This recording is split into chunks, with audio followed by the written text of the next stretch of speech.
Estamos de volta com a nossa quinta parte, depois de ter falado do Caboclo das Sete Encruzilhadas e do Pai Antônio. Qual que é o tema, Nicolas, que a gente vai conversar? O tema agora é a gente abordar qual que é a relação que a gente entende que é o sincretismo religioso, né? Ou seja, são dois valores diferentes que se tornam um terceiro valor ali. Isso está bem esclarecido para o umbandista, né?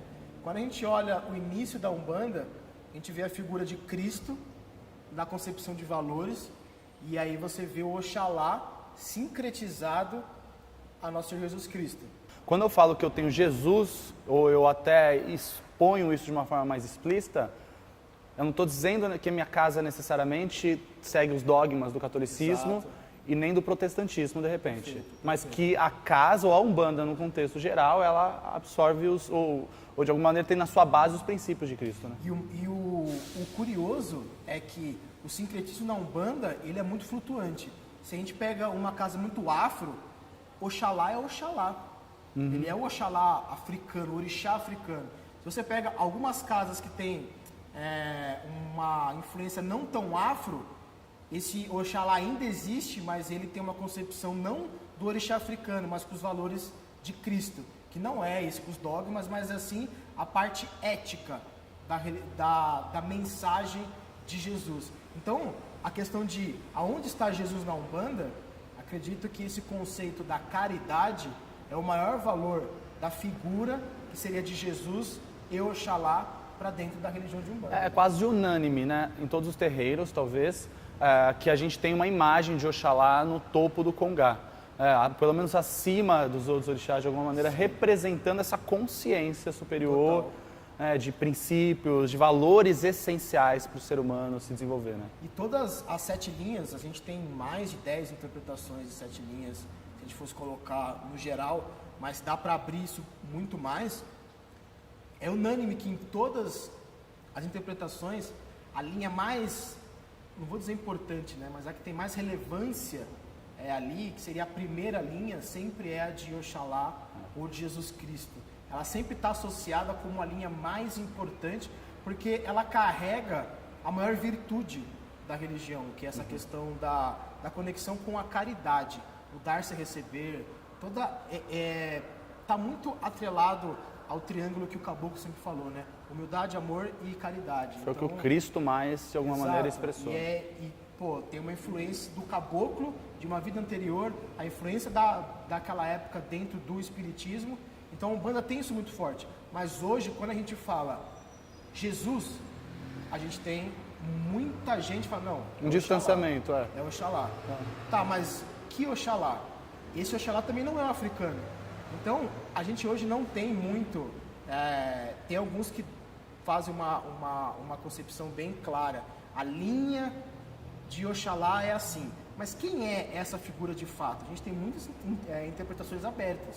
Então, a gente fala assim, não é Jesus e não é o orixá Oxalá. Tá, mas quem é? Qual que é o valor?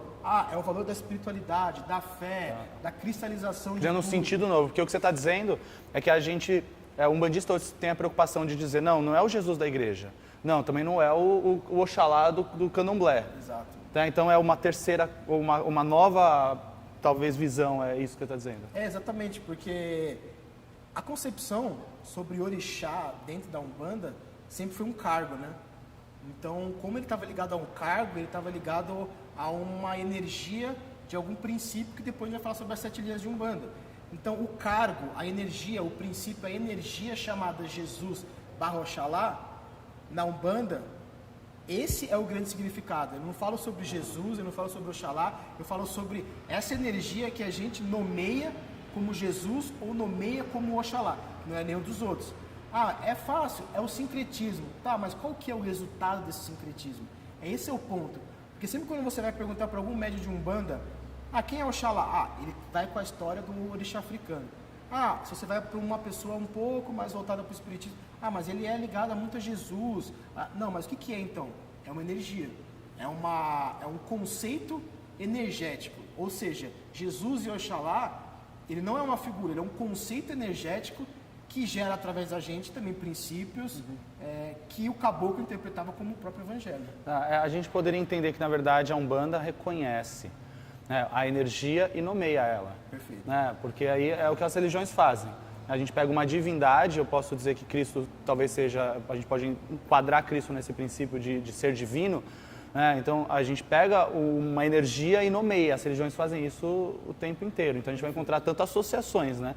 Com várias outras divindades em outras culturas e povos, né? Que fazem associação a essa energia ou a esse princípio maior. Perfeito, perfeito. Isso as religiões fazem, ordens mágicas, isso é um entendimento antigo de se entender que eu tenho forças da natureza, forças espirituais, e a cada época a gente vai nomeando elas de alguma forma. O conceito aqui é entender o Orixá, Oxalá e Cristo, aonde eles estão posicionados dentro da religião. E aí a gente vem com essa questão da mensagem sempre do caboclo, que pode se resumir como a palavra do evangelho, não o livro, mas a palavra que o caboclo sempre trouxe. E ele falava muito bem isso. Quer conhecer um terreiro de Umbanda, se é terreiro de Umbanda, você vai entrar lá e você vai perguntar: aqui se cobra alguma coisa? E aqui se faz caridade? Aqui faz o mal a alguém? Se a resposta for: fazemos caridade, não cobramos algo e não fazemos mal de jeito nenhum, ali é Umbanda. Você vê que a margem é bem aberta. Com certeza. Mas esse princípio da bondade, da caridade, ela é muito característica da Umbanda e que vem também dessa energia que a gente pode entender como Oxalá e Jesus. Entendi.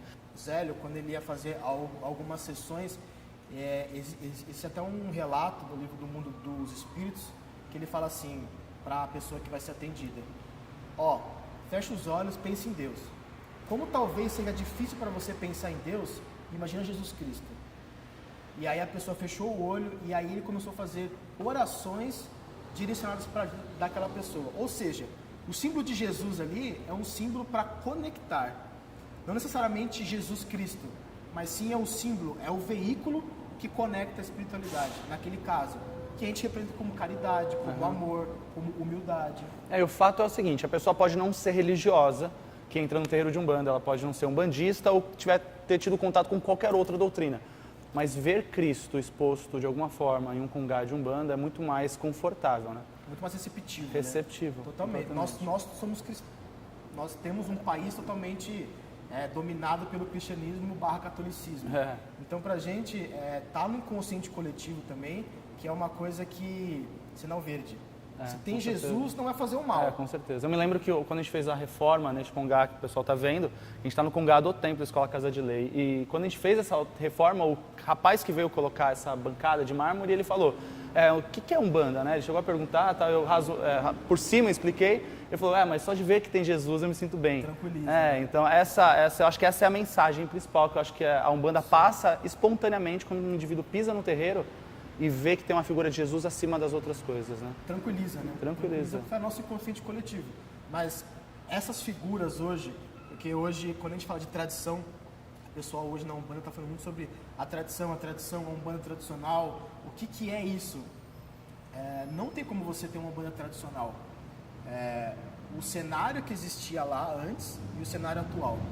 Então, quando você fala assim, o tradicional, as pessoas buscam, olham para aquele cenário, um cenário de mais de 100 anos, e falam: agora eu quero incorporar isso. Mas como eu posso colocar aquela figura de Jesus, e aí eu pego e empurro Oxalá, falo: peraí, Oxalá, vai pro lado, mas agora Jesus é o Senhor da Umbanda. Mas são os valores. Então, existe um movimento falando sobre tradição da Umbanda, mas a gente não pode substituir. A gente tem que entender que existe um valor único ali. Sim. Não é um nome, é um valor único. E quando a gente entende que eu tenho um valor único, aí eu vou conseguir respeitar a tradição. Legal, perfeito. Reconhecer essa essência e é o que vai, de alguma maneira, dar um norte, né? E a maior essência da Umbanda, a gente tem, lógico, as 7 linhas, é tudo uma estrutura, mas a maior essência da Umbanda, que a história nos mostra, é através de Jesus e Oxalá. Que é essa mensagem que nos conecta. Sensacional. Tenho certeza que você deve ter se identificado com isso. Bom, a gente vai encerrar este bloco para também não ficar muito extenso e a gente pula para o próximo, continuando assuntos. Qual que é o tema do próximo bloco? 7 linhas de Umbanda. As 7 linhas de Umbanda, vamos lá.